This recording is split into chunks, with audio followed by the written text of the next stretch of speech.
Hello and welcome to Fertility Talks, the Therapie Fertility podcast.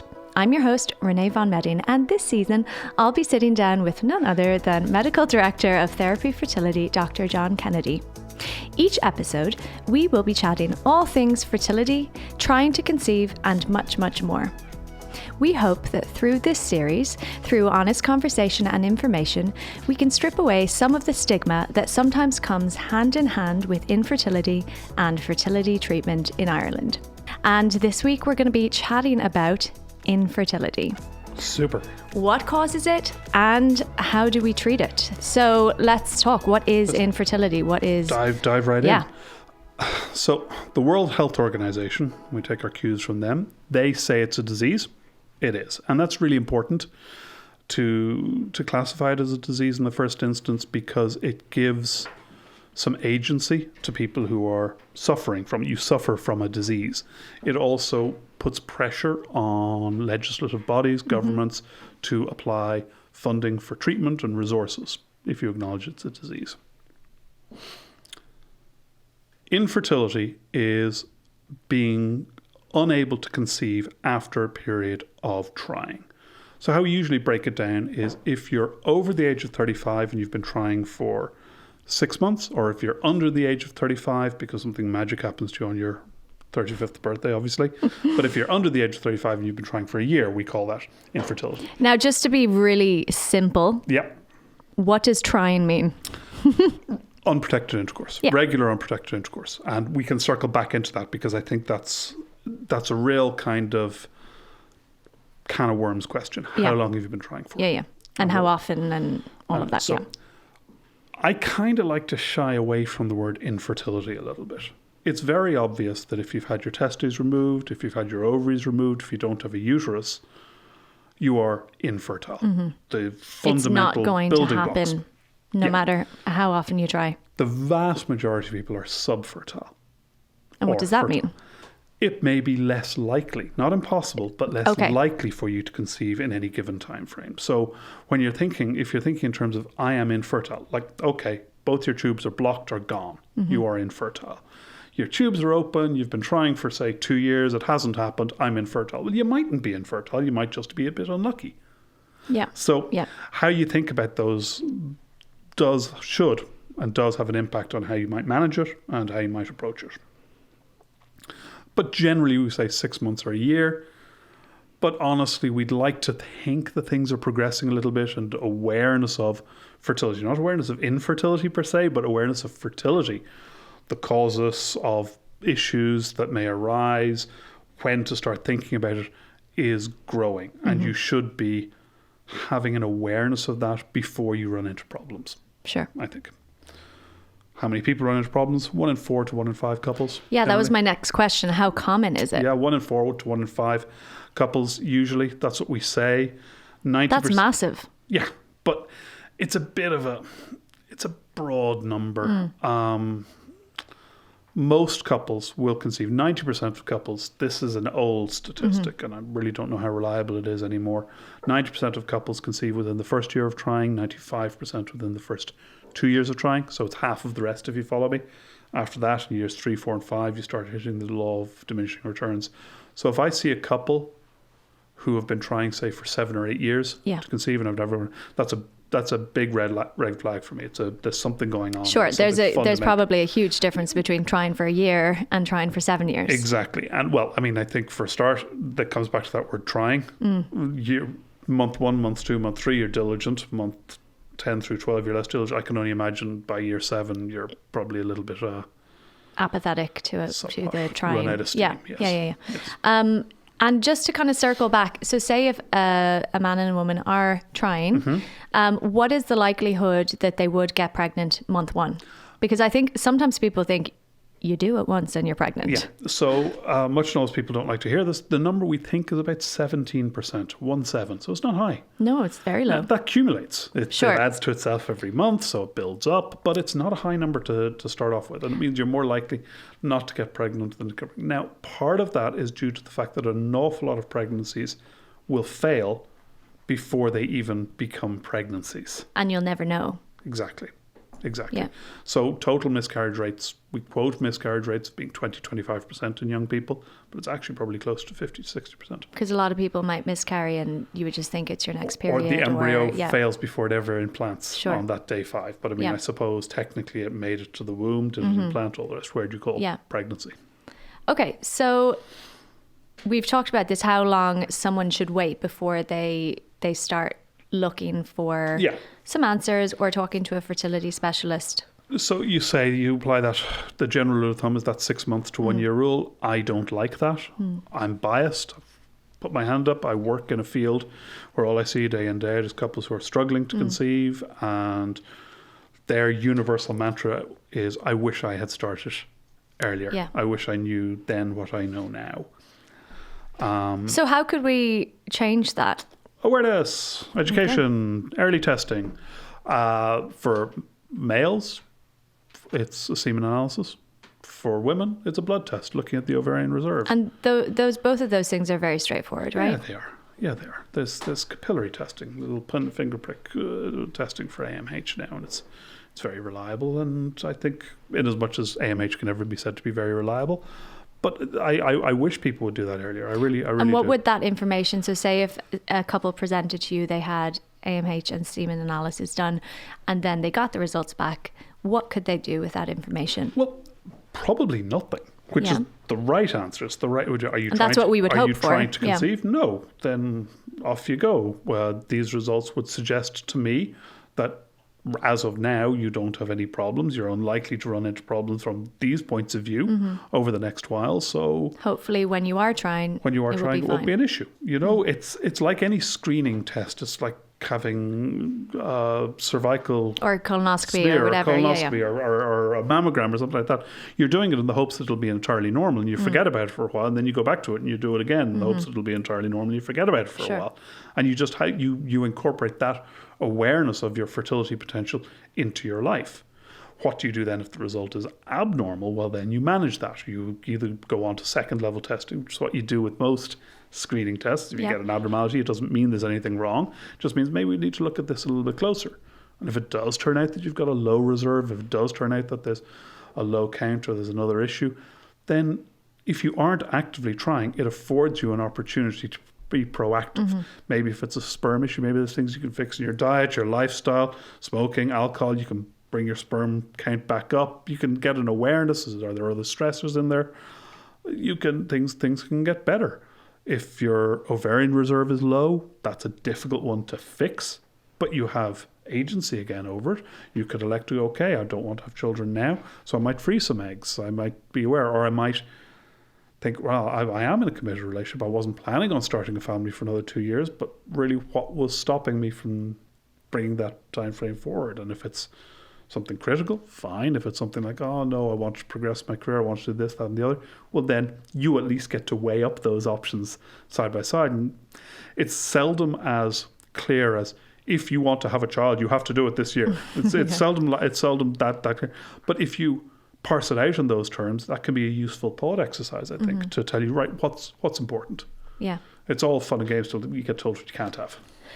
And is there any physical signs of infertility before someone would get to the kind of testing stage, or if they haven't really even been trying? Sure. So there are conditions. There's 2 conditions that are probably worth talking about that women have. One is polycystic ovarian syndrome. The other is endometriosis, both of which could potentially have symptoms. And how common are those? Oh, very. I mean, well, PCOS, polycystic ovarian syndrome, suffers from a lack of clear definition. So at its most broad definition, up to 40% of all women could be said to have I'm pretty sure PCOS. I was told I had that at some point. And everybody I meet who's been given a diagnosis of PCOS tells exactly the same story. I was told I had PCOS, and then I was told I didn't have PCOS. So if you go back to when I was learning this stuff, in order to be diagnosed with polycystic ovarian syndrome, you had to hit every box of about 10 different boxes. You had to have no more than 3 periods a year. You had to be overweight. You had to have extra hair growth. You had to have specific hormonal imbalances. You had to have specific ultrasound appearances of your ovaries. And if you didn't have them, you didn't have PCOS, which is nonsense, because somebody might have 9 out of 10 of them, and they definitely had PCOS. But sorry, don't qualify. Don't tick my box. Just daft, indeed. now we know that what we used to call PCOS is actually probably 4 or 5 different conditions that are all been rammed into the same bag and mislabeled. So there's high androgenic and low androgenic PCOS, where people have high testosterone or low testosterone. It behaves in different ways. So the label is really, really unimportant. And that's what I'd love to see people move away from. Oh, I have been diagnosed with this. And stop. Are you trying to get pregnant? Are you menstruating? They're the 2 key questions. Are you overweight? Is it difficult for you to lose weight? How do you tackle the specific issue that is on the table, as opposed to, I have specific issues, I need to get a label, then I need to manage that disease. No. You need to manage you. So if you aren't getting periods and you're not trying to get pregnant at all, then it's maybe not a terrible idea to go on something like the combined oral contraceptive pill, keep your estrogen ticking over, keep the lining ticking over, maintain good healthy bone density and good healthy cardiovascular systems. Great. If you are trying to get pregnant, well, you're not ovulating every month, so that's going to be an issue. I mean, if you're not ovulating, or if you have no idea when you're ovulating, you're only ovulating twice a year instead of getting 12 bites of the cherry every year, you're getting 2. So there's medications, and that can be quite easily fixed. Are you overweight? Are you underweight? Can you fix that? Yeah. How can you fix that? That's not an easy or a quick process. Putting on weight for people who are very, very thin can be extraordinarily challenging as well. Something we all tend to forget about. Yeah. People who are overweight, who have high BMIs, especially people with PCOS, and it's something you will see that's very characteristic of this cohort, is they struggle to lose weight. Yeah. And your heart goes out to them, because if you are overweight and you tell people that you are struggling to lose weight, everybody has that judgment then. Yeah, sure you are. Yeah, that's because you're eating too much. You're not moving enough. It's not because we have a fat-phobic society. Exactly. So, but it is technically harder for them to move that fat mass into muscle mass than it is for somebody else. And is that all due to like a hormonal dysregulation? Is the easiest way I can put it. And it's not impossible, but it takes more work in an already difficult environment. And then if you're adding to that the fact that you're trying to do that in order to conceive, it's just this whole... And it's never only one thing, is it? Everything feeds into the other thing. So that can be a challenge as well. So you have to decide, right, what's the problem and what are we trying to tackle What's here? the goal, yeah. Exactly, correct. And that's what PCOS is. But the label is tremendously unhelpful. For me, I want to know how long I want to know what your hormone results are. I want to know what your ovarian reserve is. I want to know what your goals are. How quickly do you want to be pregnant? How much effort do you want to put into it? And then you can draw up a plan, almost a series of plans, a menu almost of, right, where do you want to put your scale? Yeah. PCOS is very, very treatable, so I think most people who have that kind of issue, they do very well. Okay. And we mentioned irregular periods. If someone has an irregular period, does that mean they're going to have trouble conceiving or that they're not ovulating? Oh God, no. I mean, and I think the other thing to note, if you have a regular period, I'm 85 to 90% sure that you're ovulating every period. But one of the misnomers is that on average cycle is a 28-day cycle. So everybody thinks you ovulate 2 weeks after your period. You don't. You ovulate 2 weeks before your period. Okay. But on a 28-day cycle, it's the same on both sides. But if you've got a 40-day cycle, you're probably ovulating late. You're probably ovulating around day 25. Sure, because it's before the period. Exactly. Yeah. And that's what triggers. So you're spending a longer time in that follicular phase, growing that follicle up before it releases. So long cycles. But if it's medicine defines, and again, this is old white dude stuff, defines an irregular cycle as anything, I think, outside sort of 24 to 36 days. Oh, so that would be a lot. You've all got a regular cycle. It's fine. It's like, I really don't feel like I do. Last month it was 25 days. Now it's 35 days. It doesn't sound regular to me. You're fine. So, but I guess when you're thinking about things physiologically, what can throw your cycle away? I've had 3 people in the last 2 days say to me that ever since they got their vaccine, their cycles have been out of whack. Yeah. I don't know of any evidence. I don't know of any research that's been done around this space. I don't know if it's coincidental. We know a lot of things can affect cycles, so it's possible, but it goes to show there's a lot of subtlety to this. Sure. Lots of things can throw people. Yeah, like stress and sickness and... all the life. Just, all the things that affect your body in other ways, But if you're not if you don't have a regular cycle, it can, of course, be more difficult to conceive, because I can't speak with the same level of surety that you are ovulating, or that the environment is correct for the embryo to implant. Okay, so let's talk about endometriosis. So, okay, first and foremost, what is it? So, the endometrium is the lining on the inside of the womb. It's a really specific type of tissue, and it does amazing things. The uterus is an amazing It's magic. organ. It's really an amazing organ. Like a uterus is normally about yay size, and about the size of a... Oh, it's incredible. What do we say? A small melon? I remember trying to describe ovaries, and I couldn't. I was like, don't say walnuts, don't say walnuts. Walnuts. But finding the appropriate size fruit is just a ridiculous game. Don't you love when they do fruit for babies as they grow? Or Oh yeah. Sorry, this is completely digressing, but No. I had an app for, telling me what my baby was as they were growing, and you could change it so it would either show you the fruit or it would show you the animal. Oh, wow. The animal version. And it was all these really random like weasels and weird. But at least the fruit is generally regularly shaped. I know, I mean, the you don't animals. want to think you're it's a weasel now. It really... It was really weird. It was well, maybe if it was squished right up. Yeah, it was very strange. Oh, wow. But all the weird and wonderful fruits that you can... Kumquats and kiwis. Yeah, you know what world you're living in now, don't you? So what size would a uterus be? A uterus is probably the size of a grapefruit, give or take. And would that expand during a cycle? No. It would just... But during a pregnancy, obviously, it gets substantially bigger. What it does during a cycle is the inside of the womb grows and then sheds. So as the egg is developing, the lining of the womb is thickening and thickening. Then the egg releases, and over those next few days, the lining of the womb becomes receptive, so that the embryo that comes into it, is a window of implantation, about 5 days or so, an embryo comes in, it's ready to accept it. So the only reason it's growing its lining is in case there's a pregnancy? Yeah. We're a hemochorionic species, which means to say every month we develop the lining of the womb and then it sheds off. It's quite an inefficient system, but it's a really good nurturing environment for an embryo to go into. It means there's a huge, rich blood supply which allows development of very strong fetuses. Yeah. And that's how it's happened evolutionarily, we think, speaking. So if a pregnancy goes in, then the lining holds and the progesterone and HCG hormones hold onto it.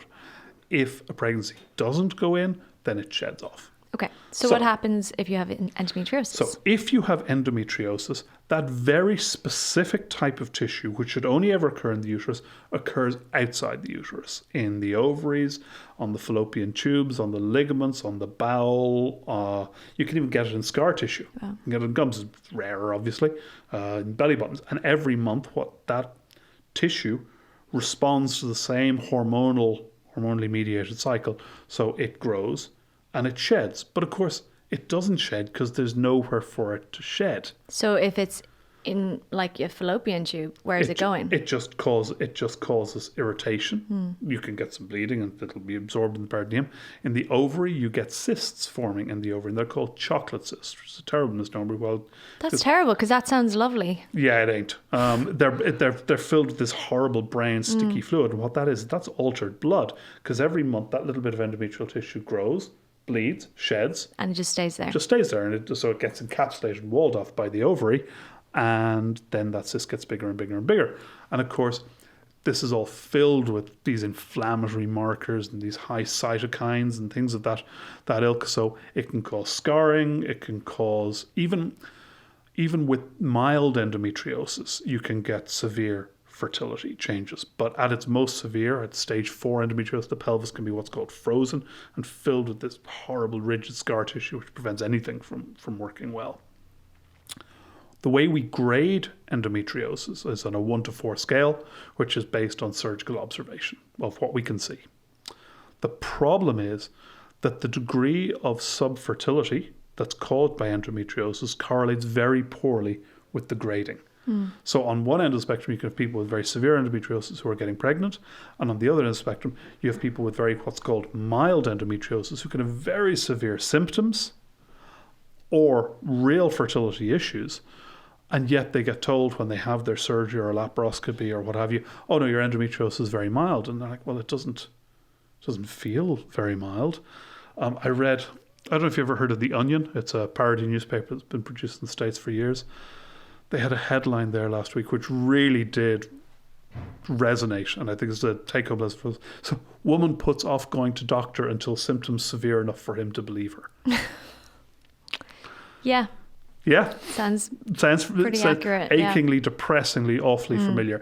And I think endometriosis very much lives in that space where people are told they have mild endometriosis, but they're crippled with pain. They are crippled with pain. I have quite a few close friends who suffer very badly. You know, and again, old white dude saying, oh, your endometriosis is mild. That's singularly unhelpful. So how we grade it and how we manage it, again, no more than with the PCOS, we should be looking at the symptoms. What does endometriosis cause? It causes pain. Pain with periods, pain with intercourse, pain with bowel motions. It's pain related. It doesn't necessarily cause heavier periods, although you can get a kind of endometriosis-like syndrome called adenomyosis, which is where you get endometrial tissue in the muscle of the wall of the womb, which can cause, again, this big inflammatory change. Again, you'll see a bit of a swelling in the uterus there. And that can cause heavier periods too. So how does it prevent a pregnancy occurring naturally? So what's interesting is endometriosis has an impact on every single aspect of female's fertility. So it'll have an impact on egg numbers, egg transport, sperm transport, embryo transport, and implantation. So egg numbers, egg quality, everything. So everything is harder?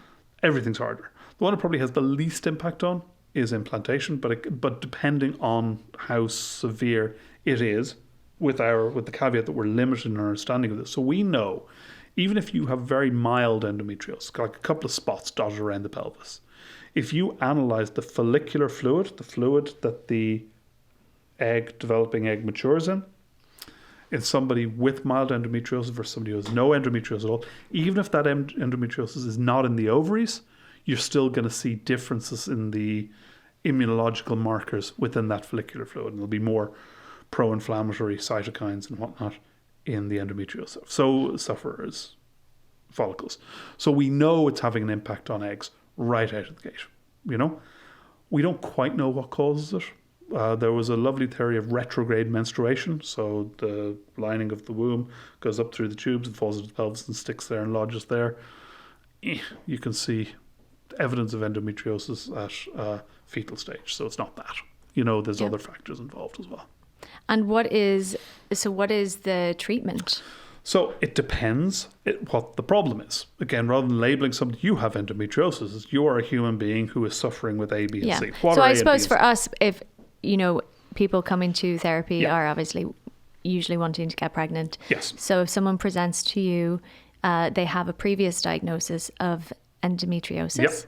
How would you treat them? So you can either try to get them pregnant with fertility assistance, be that IUI or IVF, or you can do surgery. And what is the surgery? The surgery would be excision and removal of the endometriosis, a laparoscopy, keyhole surgery, or an open surgery, more commonly laparoscopy in this day and age, to try to remove or zap the endometriosis and improve their fertility. And then after that, you would try to do IVF, or you would see if it would happen naturally? So here's where you get into the controversial area. And if you had spoken to me before I started working purely in fertility, one of my interests was minimal access surgery. That's what I did for years. I was fortunate to work in the Mater when they started doing laparoscopic hysterectomies there. It was all very exciting. And it was cold steel to heal all the way. You know, this is how we fix our problems. And I'll declare my bias here. To a hammer, everything looks like a nail. If you're a surgeon and you see somebody with endometriosis, your suggestion is going to be, unsurprisingly, that they should probably have surgery. If you're an IVF specialist and you see somebody with endometriosis, your opinion is probably going to be that they should do IVF. Okay? So there's a huge amount of controversy between what's the best approach. Over the last few years, the data is emerging that if you have endometriosis and you want to get pregnant, fertility treatment is probably the best way to go. And that's becoming clearer, especially if you have, and these words are caveated, mild endometriosis, that zapping that endometriosis off doesn't appear to have a massive impact on your ability to conceive. If you have endometriosis, you should certainly be proactive. And there are conditions whereby if there are a lot of cysts in the ovaries, surgery can be indicated. There's no question about that, and I'll happily refer somebody to a good surgeon. But the problem you have there is you really need to go to a surgeon who is very respectful of the fertility component of your goals. And why would they not be? Well, because historically there's been a bit of a gap and a disconnect between obstetrics and gynecology and fertility. I didn't really learn an awful lot of fertility until I started working in the field. Mm-hmm. So most of the time you're going to see a surgeon for symptomatic relief because you're suffering with your endometriosis. Pain. And of course, the easiest thing to do, the curative system for this, is take the ovaries away. You take the ovaries away, you remove the hormonal stimulation, you cure. You put somebody into menopause, you cure their endometriosis like that. So we have a fix. It's just not a fix you want to do. You're going there because, no, I'm struggling to conceive and my ovaries have these cysts on them. So then you have to take those cysts away. But the more carefully you do that procedure and you take your time and you really do very slowly peel off the cysts and you don't use any electricity to burn any bleeding points, you just use water dissection, you can preserve the ovaries. But that now takes an operation that would have taken an hour and now it's taking 5 hours. Okay. And there's people with cancer waiting outside. Yeah. And it's really hard to get people. There's plenty of people in Ireland with the expertise to do these kind of very complicated, convoluted surgeries. But perhaps not the resources. Indeed. Okay. So it is completely possible for people with endometriosis to become pregnant. Very much so. Very much so. I think if you've got symptoms that you think are suggestive that you might have endometriosis, or if you have a strong family history, if your sisters, your mum have endometriosis, that should ramp up your awareness of fertility. Get the AMH done earlier, get a scan done, see what the story is. The only way to definitively diagnose endometriosis is with surgery, but you'll see severe endometriosis with an ultrasound scan. So there are things you can do. I'm not proposing everybody goes off and has surgery. For the most part, if somebody says to me, I think I might have endometriosis, what should I do? Well, if you want to get pregnant, you should think about doing fertility treatment. Yeah. I don't think it's worthwhile, and there are people who disagree with me, and that's fine, but I don't think it's worthwhile enough doing a laparoscopy, a surgery, as a first-line investigation. Sure. Despite the fact that it is the best way to look inside the pelvis. Okay. So moving on, there is a common misconception that infertility or subfertility is always the woman's fault. Yeah. Like just constantly I hear this, and that's not true. No. Do you have any idea what the percentage of couples would have a sperm issue? Have you? Now that I know, I think it's about half and half. Yeah. Is it? Yeah, maybe 45% boys. Yeah.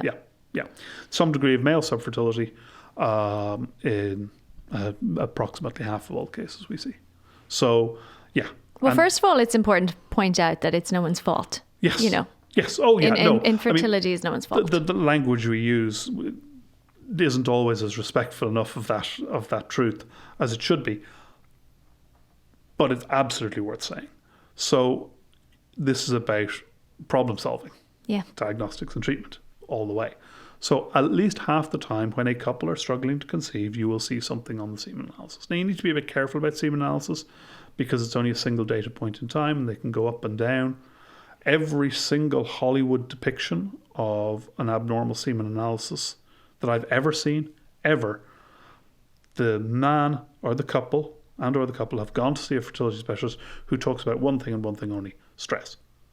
Every single film, I swear to God, you can start rattling them off. I was like, and while it's a factor, I don't think I've ever said the only problem here is you're stressed. I've never said that, and it got to the point where I'm going, am I bad at my job? Am I missing something here? That this is all about stress? Because it's not. But some people have very, very sensitive sperm. So small changes in lifestyle and diet and stress levels and cortisol levels can have an impact on sperm.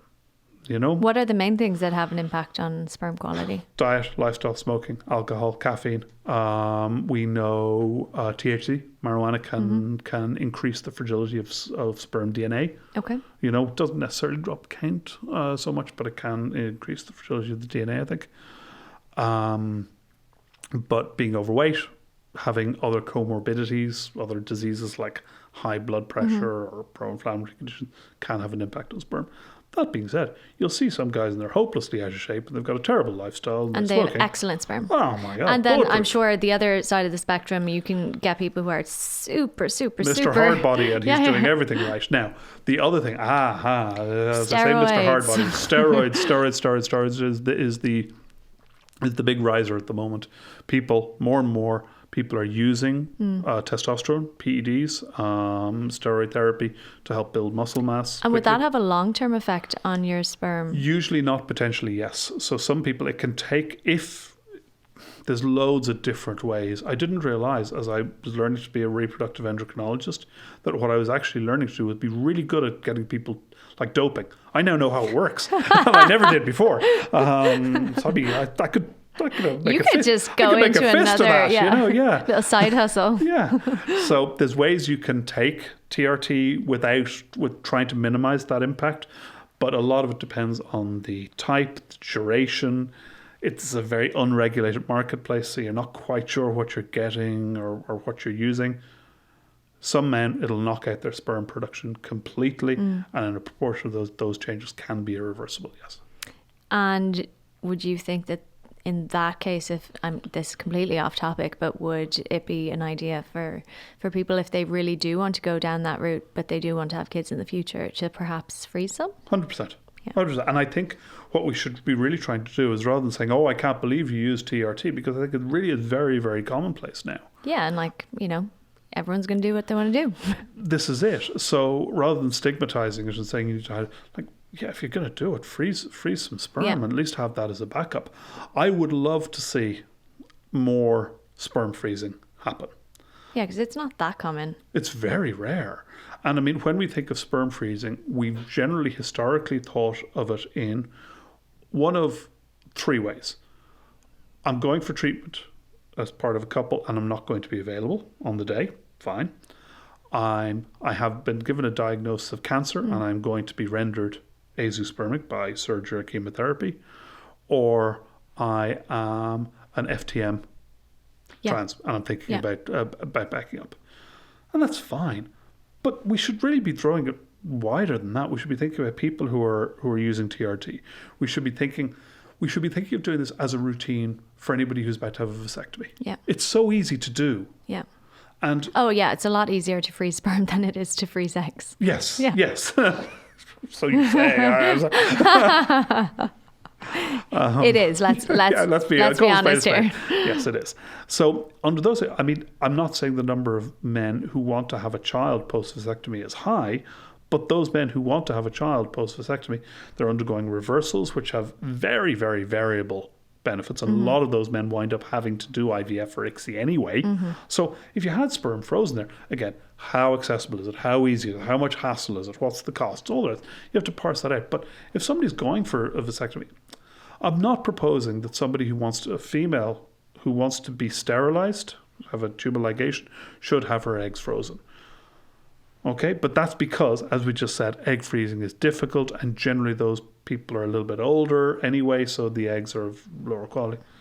Most guys who have a vasectomy, the sperm is still fine. Yeah. And it's relatively easy to do. So why wouldn't it be routine to offer it and done in the majority of cases? It just doesn't make sense to me. Yeah. So let's talk about age. We kind of touched on it. Obviously, I think everybody knows at this point that as you get older, it can be more difficult to conceive. Why is that? And is it different for eggs?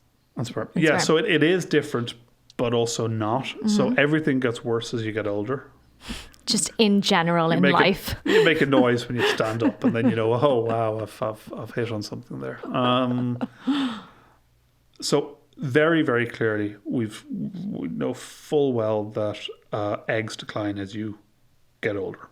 And that decline probably starts in your 30s and gets much, much worse. But it can start earlier, right? 100%. Okay. Yes, of course. But I'm just speaking the generality. Yeah. We used to think that sperm wasn't amenable to such changes. But now we know it is. Sperm counts drop as you get older. Sperm counts are dropping anyway. We'll circle back to that. Sperm counts drop, motility drops, quality drops. The degree of fragmentation in the DNA rises as you get older.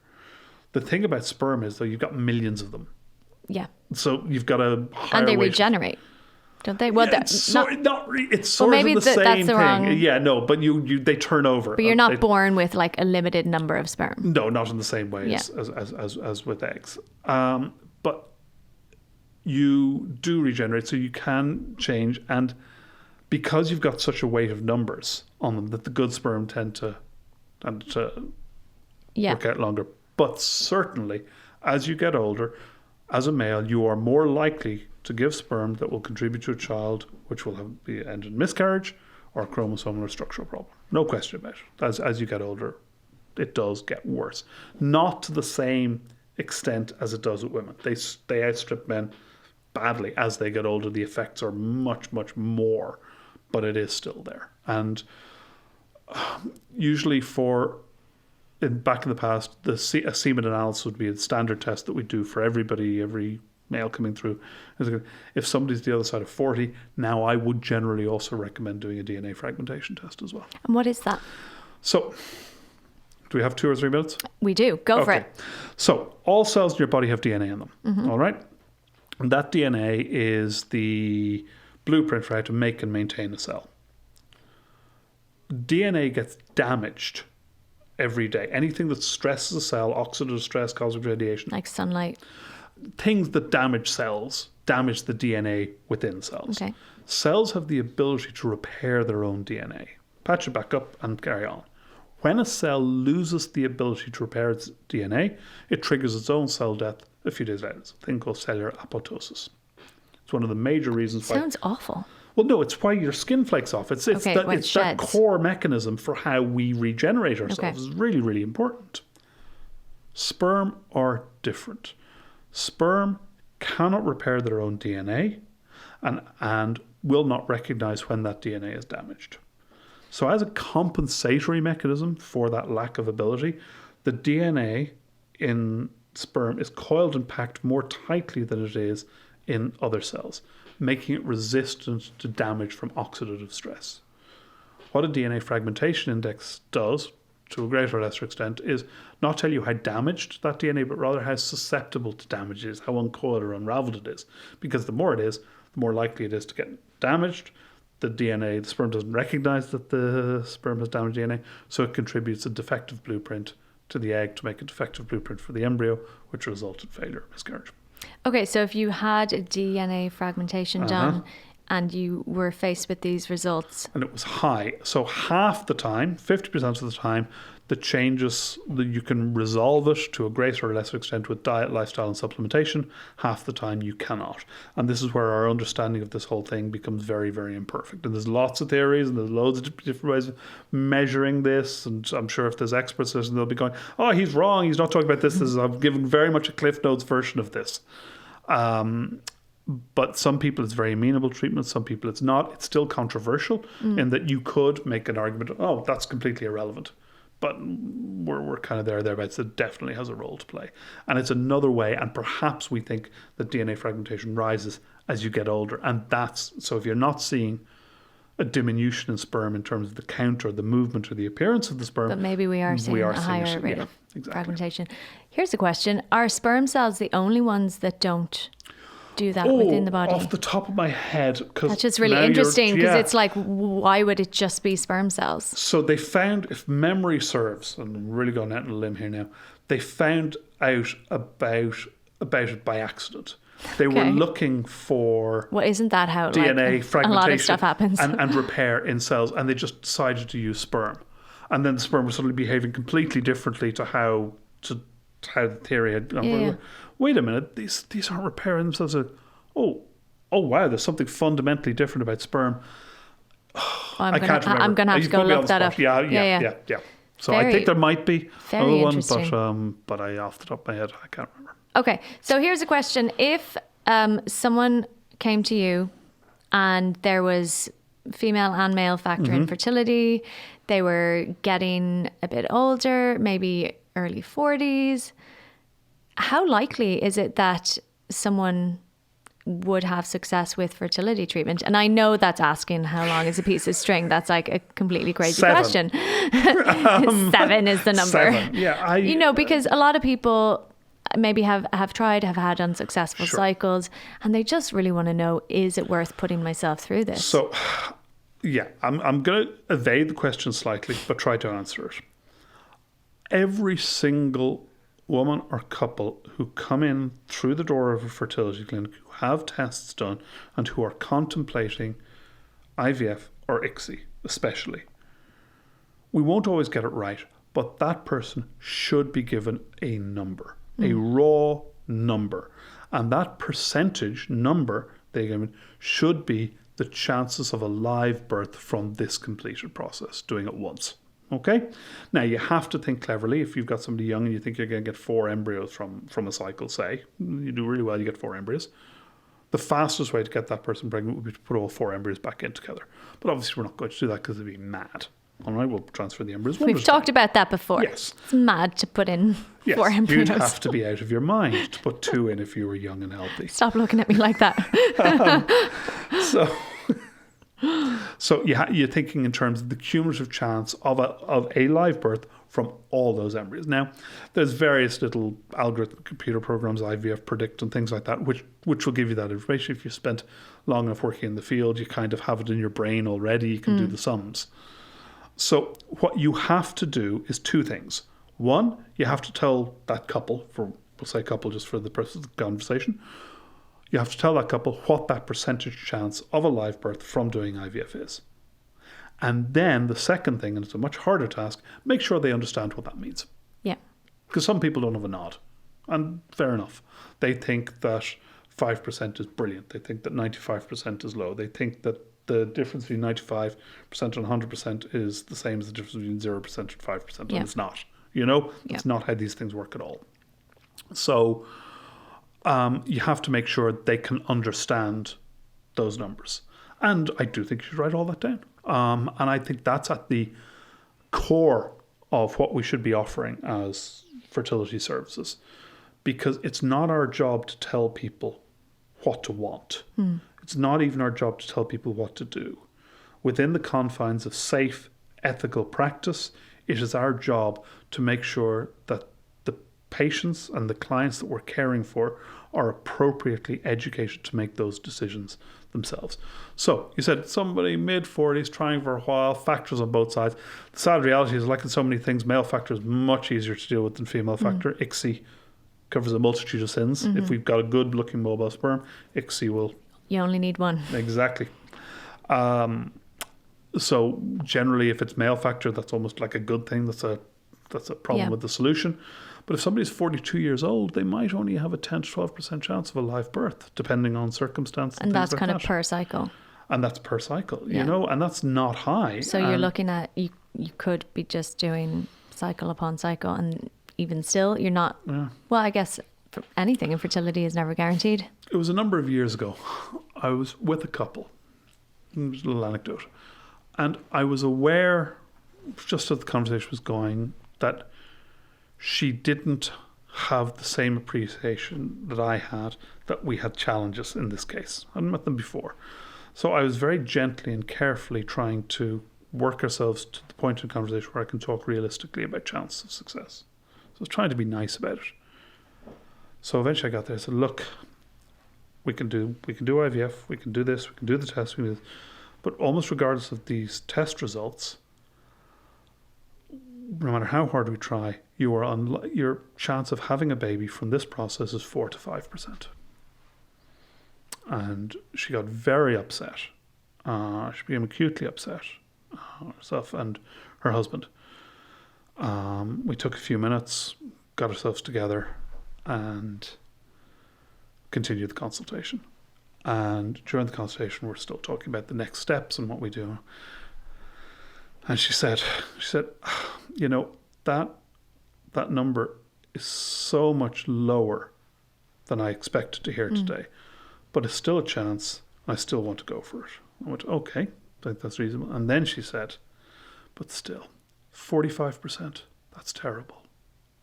She thought you said 45 and not 425. Yes. Jesus. And it was only that her husband... He had understood, yeah. And corrected her. So I didn't have to. Thanks be to the good God. So one, there's a whole pile of learnings to be taken from that. One, enunciation. Yeah, so get that right next time, John. Say your words better. Yeah, speak good. Like. Speak good words. And two, don't feel for a minute that you know what a patient's expectations are. Yeah, because to you, 45%, knock it out of the park all day long. Oh my God, 45% is like amazing. Yeah, that's absolutely. But to someone else, that might be very low. That was very low. And to her, that was very, very low. Yeah. So that educational piece, and it has to be done sensitively, it has to be done carefully, but that's at the core of what we do. What we do, like fertility treatment is limited. There's no question compared to other areas of medicine where if you've got a problem with your appendix, you get your appendix taken out.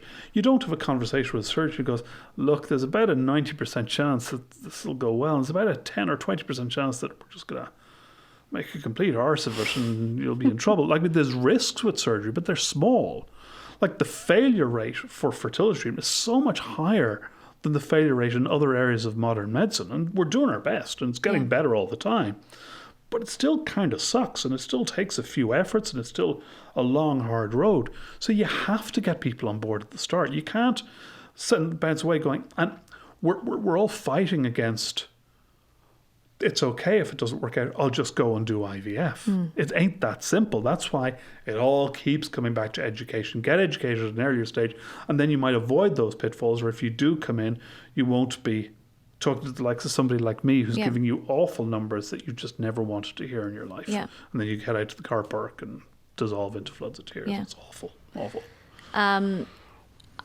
Wanted to end on two questions, putting you on the spot here with if you can pull from your memory two situations. So I'd love to hear if you ever had a case where it was very unlikely that it was going to happen and it did.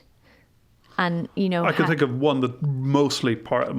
Yeah. And how that was. And then the other side, where it didn't work out. And I think we'll probably do a whole episode on how to deal with that. Really good.